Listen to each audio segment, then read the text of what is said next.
Good morning students. Hindi class में आप सबका स्वागत है। स्टूडेंट्स, आपको जैसे याद ही होगा आजकल हम कौन सा पाठ पढ़ रहे हैं। आजकल हम पढ़ रहे हैं चिट्ठियों की अनूठी दुनिया, और इसमें इसके लेखक हैं अरविंद कुमार सिंह। लेखक का जीवन परिचय मैं इससे पहले वीडियो में आपको समझा चुकी हूँ, साथ ही मैंने पाठ का सार भी आपको समझा दिया था। आज हम इस पाठ का विस्तृत अध्ययन करेंगे। तो पाठ पढ़ने से पहले स्टूडेंट्स इस पाठ के शब्दार्थ देख लेते हैं। सिलसिला, आरंभ होना, अहमियत, महत्व, हरकारा, दूध या डाकिया, आवाजाही, आना जाना, प्रशस्ति पत्र, प्रशंसा पत्र जो किसी की प्रशंसा के लिए दिया जाता है, मुस्तैद, तत्पर। तो ये हैं स्टूडेंट्स आज जो हम पढ़ने जा रहे हैं उस पाठ के कुछ शब्दार्थ। सामने जो आप देख रहे हैं इस पाठ में कुछ संधि, दीर्घ संधि के उदाहरण देख रहे हैं। दीर्घ संधि का प्रयोग किया है। दीर्घ संधि अभी आपने संधि पढ़ी थी तो आपको याद ही होगा कि दीर्घ संधि कौन सी होती है। दीर्घ संधि में जो ह्रस्व या दीर्घ अर्थात छोटा या बड़ा आ छोटे या बड़े आ से मिले, छोटी या बड़ी ई छोटी या बड़ी ई से मिले, छोटा या बड़ा ऊ छोटे या बड़े ऊ से मिले, और उसके बाद आ के मेल से बड़ा आ ही बने। अर्थात छोटा या बड़ा अगर आ आपस में मिले और फिर बड़ा ही आ बने, बड़े आ में ही परिवर्तन हो तो वो दीर्घ संधि है। अगर छोटी या बड़ी ई छोटी या बड़ी ई से मिले और बड़ी ई ही बने तो वो दीर्घ संधि है। यदि छोटा या बड़ा ऊ छोटे या बड़े ऊ से मिले तो भी वो बड़ा ऊ बने, दीर्घ संधि है। सामने मैंने आपको कुछ उदाहरण दे रखे हैं जो पाठ में आपको दिए हुए हैं कि हमें बताना था कि दीर्घ संधि के और कौन से उदाहरण सकते हैं। दो तीन तो उन्होंने दिए हुए हैं, जैसे महाधनाशय महाशय, विद्याधनालय विद्यालय, शिक्षा धनार्थी शिक्षार्थी, पर धन अधीन पराधीन, अति धन ईव अकील, गिरि धन ईश ग्रीश, सुधन उति सूती, बधु धन उत्सव बधुत्सव। तो ये हैं हमारे दीर्घ संधि के कुछ उदाहरण। अब स्टूडेंट्स हम पाठ आरंभ करते हैं कि इस पाठ में लेखक ने हमें क्या बताया है। बुक आप सबके पास है ना, तो स्टूडेंट्स हम करते हैं। लेखक ने इस पाठ में बताया है कि पत्रों की दुनिया भी बड़ी अजीबोगरीब है और इसकी उपयोगिता हमेशा से बनी हुई है। जो काम पत्र कर सकते हैं आजकल के आधुनिक साधन जो भी नहीं कर सकते। आधुनिक साधन आप जानते हैं कौन कौन से हैं। SMS, क्योंकि उसके द्वारा हम संदेश भेजते हैं, मैसेज भेजते हैं, बहुत जल्दी पहुंच जाता है। अभी यहाँ से क्लिक किया वहाँ मैसेज पहुंच गया। लेकिन जो महत्व पत्रों का है वो आज भी ये SMS नहीं कर सकते वो काम जो पत्र करते हैं। उन्होंने कहा कि पत्र जैसा संतोष, जब हम पत्र पढ़ते हैं तो एक पत्र को बार बार पढ़ते रहते हैं और उस पत्र को पढ़ने में जो हमें आनंद आता है, जो संतोष की प्राप्ति होती है, सुख की प्राप्ति होती है, वो SMS पढ़ के कभी नहीं होती, क्योंकि वो बहुत संक्षिप्त होते हैं और पत्रों में हम अपने मनोभावों को बहुत अच्छी तरह विस्तार से लिख लेते हैं। अब उन्होंने कहा कि आज अगर बात करें चाहे राजनीति हो, साहित्य हो, कला हो, हर क्षेत्र में आप जानते हैं कि बहुत सारे तमाम विवाद हैं, नई नई घटनाएं हैं, और इन सब की जड़ पत्र ही होते हैं। पत्रों के माध्यम से ही हमें पता चलता है, क्योंकि समाचार पत्र आप देखते हैं उनसे हमें पता चलता है कि वास्तव में विस्तृत जानकारी साहित्य से संबंधित हो, राजनीति से संबंधित हो, समाज से संबंधित हो, कुछ भी। और सर ने कहा कि दुनिया का तमाम साहित्य जो है वो तो पत्रों पर ही केंद्रित है। आप खुद जानते हैं कि अगर हम बात करें तो कितने बड़े बड़े महापुरुषों के पत्र आज संग्रहालयों में उपस्थित हैं और वो हमारी पाठ्य पुस्तकों में भी आ गए हैं, क्योंकि वो हमें एक तरह से संदेश देने का, प्रेरणा देने का, शिक्षा देने का काम करते हैं। अब उन्होंने कहा है कि मानव सभ्यता के विकास से आज तक हम देखें तो इन पत्रों ने अनेक भूमिकाएं निभाई हैं। इन पत्रों में अगर हम बात करें तो हमें बहुत अंतर देखने को मिलते हैं, लेकिन पत्रों में भाव एक ही जैसा होता है। अब इन पत्रों को किन किन नाम से पुकारा जाता है। पत्र को उर्दू में खत कहते हैं, संस्कृत में पत्र, कन्नड़ में कागज, तेलुगु में उत्तरम जागु या लेख कहते हैं और तमिल में कडित कहा जाता है। पत्र हमेशा हमारी यादों को सहेज कर रखने का काम करते हैं। इसमें किसी को भी संदेह नहीं होगा कि पत्र जो है, अगर हम इनकी बात करें तो पत्रों में जो भाव दर्शाए जाते हैं, जो भावों को प्रकट किया जाता है, वो आधुनिक जो हमारे संचार के साधन हैं वो हमें कभी भी नहीं दे सकते। अब आप कहते हैं कि भारत में रोज 4.5 करोड़ चिट्ठियां डाक में डाली जाती हैं और ये साबित करती हैं कि पत्र की कितनी अहमियत हमारे जीवन में है। तो स्टूडेंट्स, आपको समझ में आया? पंडित जवाहरलाल नेहरू ने सन 1953 में सही कहा था, हजारों सालों तक संचार का सामान केवल हरकारे, रनर्स या फिर तेज घोड़े रहे हैं। हरकारे सामने लिखा है दूत कि अगर हम बात करें कि हजारों साल पुरानी बातों को करें तो उस समय जो संचार का साधन था, पत्र को ले जाने लाने का काम क्या करते थे, तो वो क्या तो हरकारे होते थे, दूत हुआ करते थे।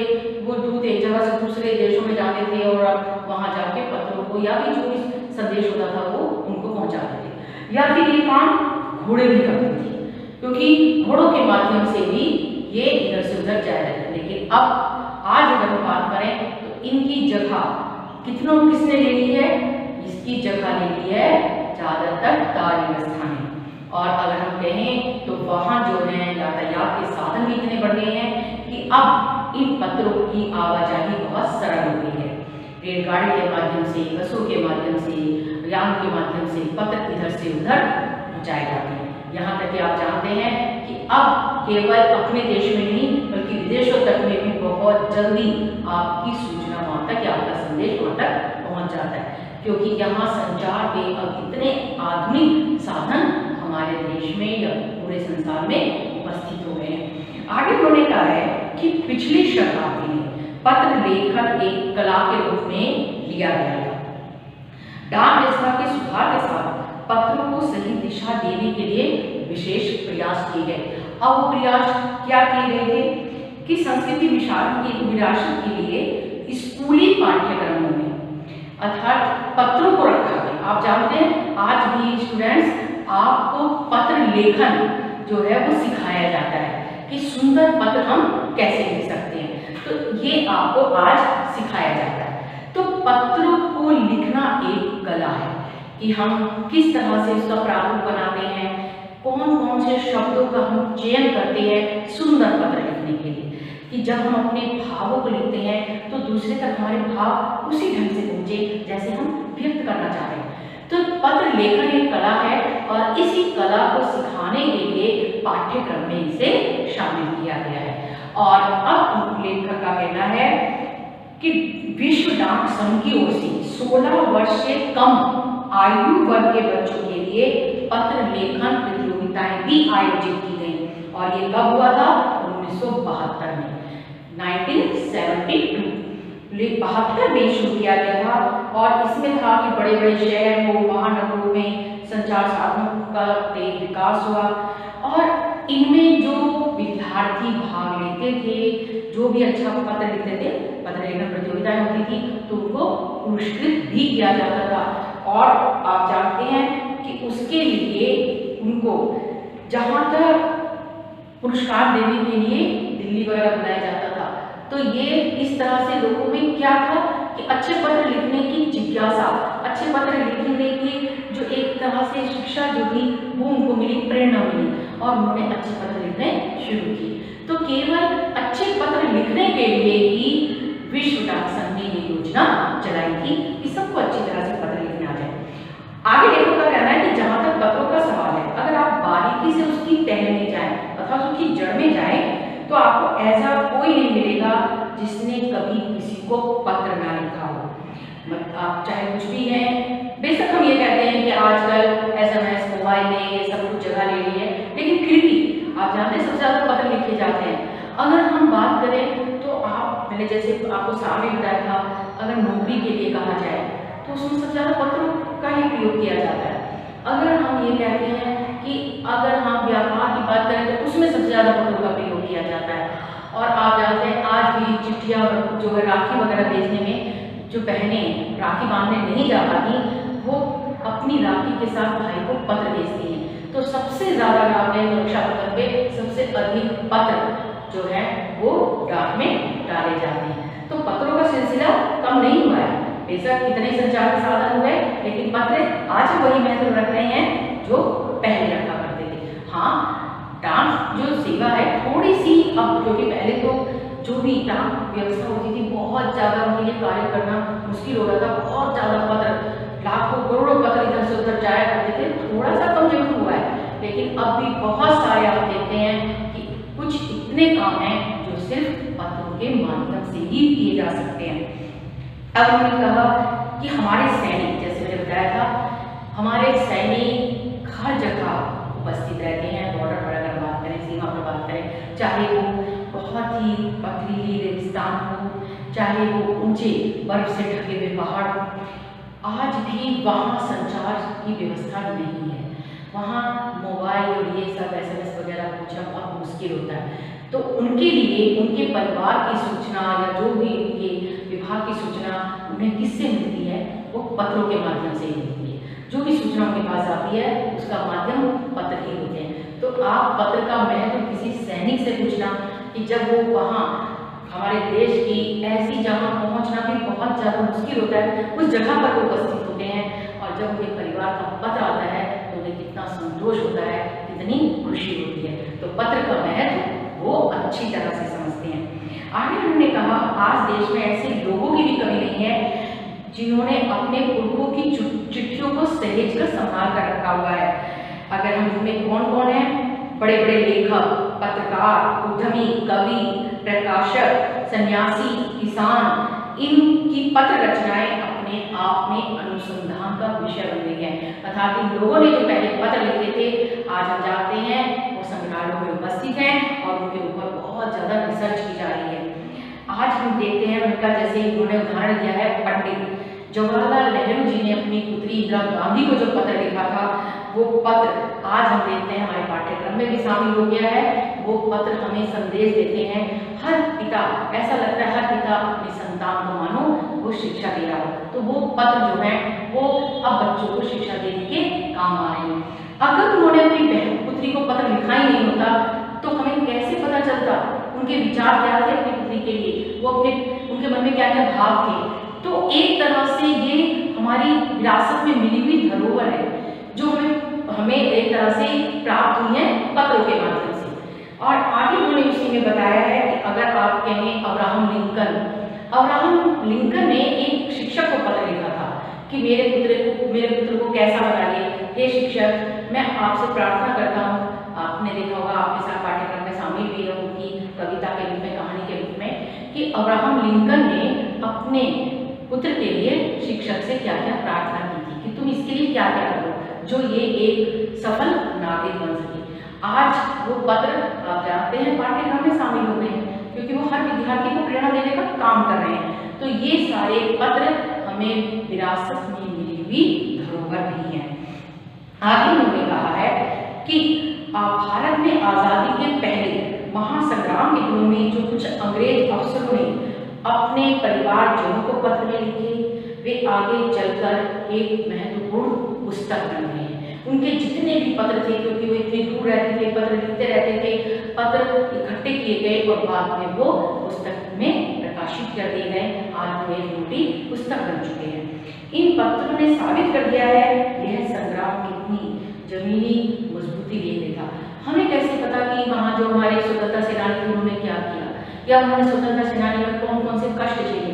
तो ये पत्रों का माध्यम ही तो है, पुस्तक ही तो है जिनमें ये सारी बातें लिखी जा चुकी हैं। उस समय वो महापुरुषों ने जो कुछ लिखा उनके बारे में वो आज हमें पता चलता है, वरना आज के युग में कैसे पता चलता कि प्राचीन काल में क्या क्या होता था, या जब हमारा देश आज़ाद नहीं था तो स्वतंत्रता सेनानी, क्रांतिकारी क्या क्या करते थे। तो उनकी लिखी हुई बातें जो हैं वो पत्रों में लिखी हुई थी और बाद में वो एक पुस्तक बन गई, और उन्हीं से हमें पता चलता है कि वास्तव में ये किस तरह की क्रांतिकारी थे, कैसे स्वतंत्रता सेनानी थे, उनके जीवन का परिचय, उनके बारे में विस्तृत जानकारी हमें उनके पत्रों से ही मिलती है। तो स्टूडेंट्स, आज हमने इसके चिट्ठियों की अनूठी दुनिया इसके 2 प्रश्न पढ़ लिए हैं। आशा करती हूँ आपको वो समझ में आ गए होंगे। अब हम इसके आगे के हमारे जो 2 प्रश्न और हैं ये हम अगली वीडियो में पढ़ेंगे। तो आज हमने क्या क्या पढ़ा? आज हमने पढ़ा कि पत्रों का क्या क्या महत्व है। पत्र जो एक तरह से SMS आज है या संचार के नए साधन है, वो पत्रों की जगह क्यों नहीं ले सकते। और साथ में स्टूडेंट्स आज हमने पढ़ा कि पत्रों को क्या क्या कहा जाता है, किस भाषा में क्या कहा जाता है, क्योंकि पत्र हर भाषा में लिखे जाते हैं और कोई भी संसार का ऐसा देश नहीं है जहाँ पत्र नहीं लिखे जाते। तो पत्रों का कितना ज़्यादा महत्व है ये हमने सीखा। साथ में सुंदर पत्र लिखने के लिए कि पत्र बहुत अच्छे लिखे जाए, इसके लिए पत्र लेखन प्रतियोगिताएं भी आयोजित की गई थी। उनका केवल उन प्रतियोगिताओं को आयोजित करने का केवल एक ही कारण था कि सबको सुंदर पत्र लिखने आ जाए। सब उन बातों को एक तरह से माने कि किस तरह से सुंदर पत्र लिखा जाता है। तो पत्र लिखने की कला बन गई और साथ में इसे पाठ्यक्रम में भी शामिल किया गया कि कम से कम जो एक तरह से साक्षर है, साक्षर को कम से कम पत्र लिखना तो जरूर आना चाहिए, क्योंकि कभी ना कभी तो हो सकता है हमारे जीवन में ऐसा समय आए जब हम पत्र लिखें। साथ में लेखक ने बता दिया है कि कोई भी दुनिया में ऐसा नहीं है जिसने कभी किसी को पत्र ही नहीं लिखा। कभी ना कभी तो हम पत्रों का प्रयोग करते ही हैं। साथ में उन्होंने उसके माध्यम बताया कि पत्रों का ले जाने का सिलसिला कैसे शुरू हुआ। पहले उन्होंने कहा कि जो हलकारे थे या घोड़े थे वो पत्रों को इधर से उधर ले जाते थे। आज हम जानते हैं कि यातायात के बहुत सारे साधन हैं, संचार के बहुत सारे साधन हैं, उनके द्वारा ये संदेश दूसरी जगह आसानी से और जल्दी पहुंच जाते हैं। और साथ में उन्होंने बताया कि जो हमारे देश के महापुरुष हैं, चाहे हम गांधी जी की बात करें, चाहे हम जवाहरलाल नेहरू की बात करें, इन्होंने अपने बच्चों के लिए, अपने पुत्र पुत्री के लिए जो भी पत्र लिखे, आज हम जानते हैं वो पत्र हम पढ़ सकते हैं क्योंकि हमारी पुस्तक में शामिल होते हैं। ये उनके पत्रों की, जवाहरलाल नेहरू जो जेल में थे उन्होंने अपनी पुत्री के लिए जो पत्र लिखा था वो एक पुस्तक का रूप ले चुके हैं। ऐसे ही और भी उन्होंने कहा ना जाने कितने सारे महापुरुष थे जिन्होंने उस समय जो पत्र लिखे थे वो आज एक मोटी पुस्तक बन रही है। तो वो हमें बताते हैं उस समय क्या वर्णन करते हैं, कैसा माहौल था, कैसा एक तरह से उस समय हम जानते हैं हमारा देश आजाद नहीं हुआ था, कौन कौन सी यात्राएं जो उन्होंने झेली, किस तरह से देश को स्वतंत्र कराया, क्या क्या कष्ट झेले। तो ये सब कुछ हमें पता चलता है पत्र के माध्यम से। तो पत्र हमारे जीवन में बहुत ज़्यादा महत्वपूर्ण है। और पत्रों की अनूठी दुनिया क्या है, क्या क्या इसमें दुनिया में हुआ, कैसे बदला रूप क्या हुआ, इन सब का वर्णन ही इस पाठ में लेकर अरविंद कुमार सिंह ने किया है। तो स्टूडेंट्स मैं समझती हूँ आज प्रश्न 1 और 2 आपको अच्छी तरह समझ में आ गया होगा। आगे का हम आगे की वीडियो में पढ़ेंगे। स्टूडेंट्स साथ साथ जो भी पढ़ाया जाता है उसको रिवाइज करते रहिए और अगर नहीं आता तो वीडियो को बार बार चला के देखिए तो आपको अच्छी तरह से पाठ समझ में आ जाएंगे। तो स्टूडेंट्स उम्मीद करती हूँ आपको सब अच्छी तरह समझ में आ रहा होगा। सब ऑनलाइन क्लास जो है पढ़कर एक तरह से आनंद उठा रहे होंगे और आपको इसके साथ साथ ऑनलाइन क्लास पढ़ाई के साथ साथ आपका अपना ज्ञान भी बढ़ रहा होगा और पढ़ने में आसानी भी हो रही होगी। तो ओके स्टूडेंट्स, थैंक यू।